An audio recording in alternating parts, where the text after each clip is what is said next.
A spacecraft is departing from Earth with another group of settlers headed for Mars. One of the passengers convinces her daughter to wave goodbye to the planet as they will be apart for a very long time. The well-established route consists of 2 stages. The shuttle docks with the mshorror, a huge spaceship that has everything for comfortable living. And after 3 weeks it delivers the passengers to the colonized planet. A young woman named Emily Grant on the ship serves as a mshorror, a guide to the world of mima, the system that allows one to delve into their memories and visions so that the brain does not get bored with the repetitive space scenery. Emily herself loves to remember her walks in the forest, and the visions even allow her to feel her bare feet stepping on the moss. A new neighbor is added to Emily's room, an adult female astronomer. From the huge monitors, the astronomer tells the passengers about the delights of mshorror and that the ship has everything to keep from getting bored: shopping centers, restaurants, and even nightclubs. If desired during the journey, one can work in the water purification department or the seaweed factory, which is necessary for oxygen production. The company pays points which serve as currency for this work. Emily gathers another group for mima sessions. In the visualization room there is silence as the mshorror lays people down on the floor face down on a special pillow and launches the system. The glowing screen shimmers with different colors, not showing any pictures. But if the mshorror needs to know the visions of a specific visitor, she uses a special remote control. Suddenly, an emergency situation occurs on the ship, and the whole group slides to the corner of the room. The passengers exit their cabins in panic to find out what happened. They gather in a large hall where the captain is supposed to make a live broadcast. After gathering his strength, the man makes an announcement. There has been a system failure on the mshorror, and the ship has lost all fuel and drifted off course. The crew believes that it's not a big deal and that by using the gravity of celestial bodies, they will be able to return to Earth. However, the journey will now take a little over 2 years instead of the promised 3 weeks. The outraged passengers disagree with this plan, worrying about their plans without even realizing what lies ahead. Austerity measures are introduced on the ship, but the crew realizes that the supplies will not be enough in any case. At best, there is only enough food for a couple of months. One of the crew members suggests growing algae more actively, which will help them survive. The first 3 weeks of confinement in space pass.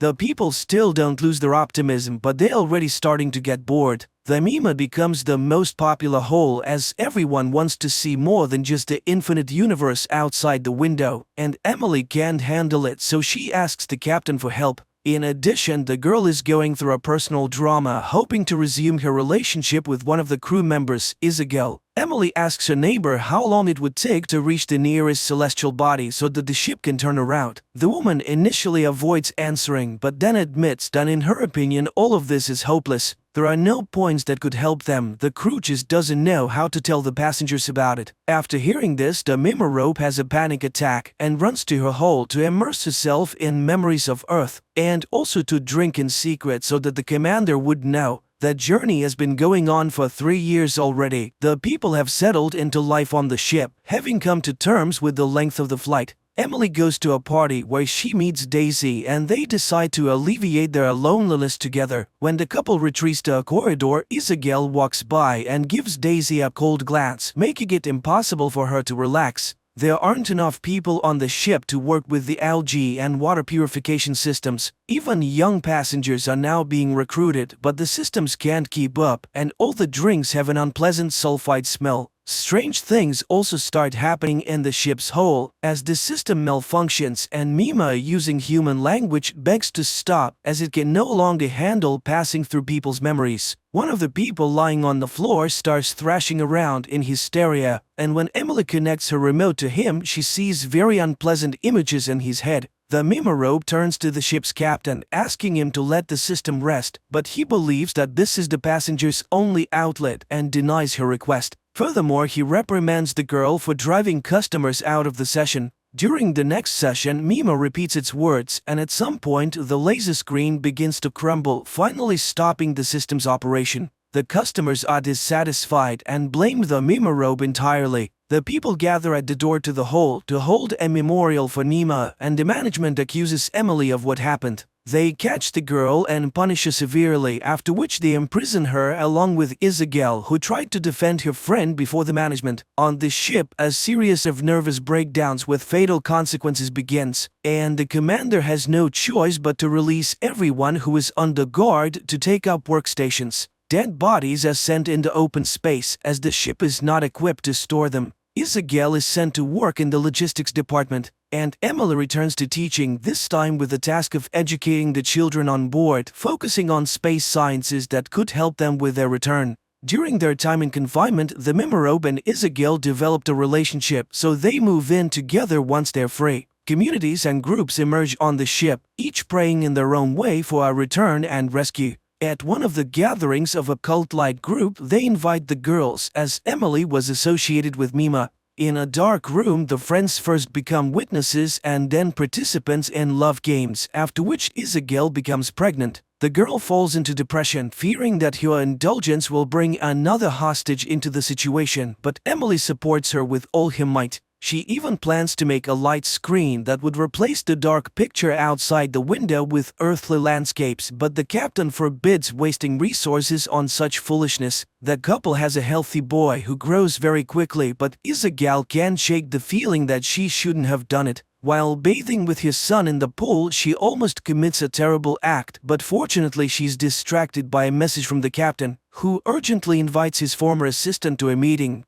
It becomes revealed that after 6 years of travel, a flying machine has finally been detected, and a meeting with it will take place in about a year. Isabel measures the approximate size of the object and understands that it is unlikely to be a rescue ship, but everyone hopes that they will be able to obtain fuel from it to return to their route. Emily comes to the team to be with her girlfriend at such an important moment. The captain joyfully announces the discovery to the passengers, hoping to boost their morale, which he manages to do. To celebrate the occasion, a party is held on the ship, complete with drinks and leftover delicious food. As usual, the commander tries to present himself in the best light by claiming credit for the team's achievements. Throughout the year, everyone diligently trains to release probes and dock, and by the appointed time, everyone is fully prepared for the operation. The docking operation goes perfectly, and the giant space probe is placed in the ship's cargo hold for examination to determine if it contains any fuel and how radioactive it has become during its time in space. The son of Emily and Isabel is growing up, and the couple now has hope that he will see Earth. Due to a lack of peers, the boy is not developing well and hardly speaks.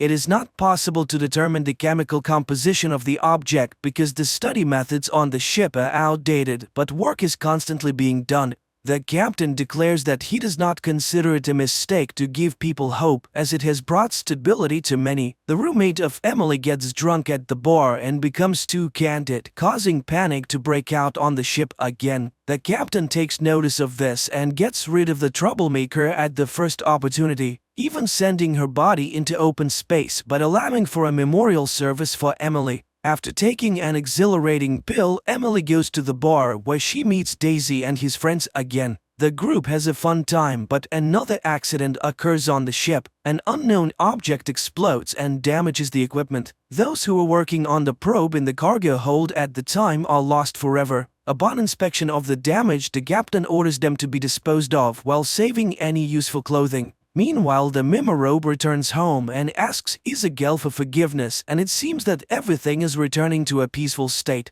However, during the conversation, Emily realizes that her friend has developed mental disorders. After putting her son to bed, Emily shares her achievements at work with Isabel. The two women have a nice chat, and Emily is not worried about anything. Wishing her friend a good night, Emily leaves to finally connect the light screen she has long dreamed of creating. Everything works perfectly, and the remaining passengers on the ship marvel at the earthly landscapes with waterfalls and forests outside the window. As she listens to the words of gratitude, Emily plans to create new pictures. Emily runs to her cabin to hear the opinion of her family. She opens the door with the key, but it doesn't budge. Emily tries to fix the lock several times, but then realizes that something is blocking it from the inside. With effort, she finds a belt from a rope on the door handle, and Isabel is nearby. Coming to her senses a few seconds later, Emily runs to her son's room, but there she's met with a terrible sight. It's the 10th year of the journey. The captain gathers the few remaining passengers in the main hold and presents Emily with an award for creating the light screen.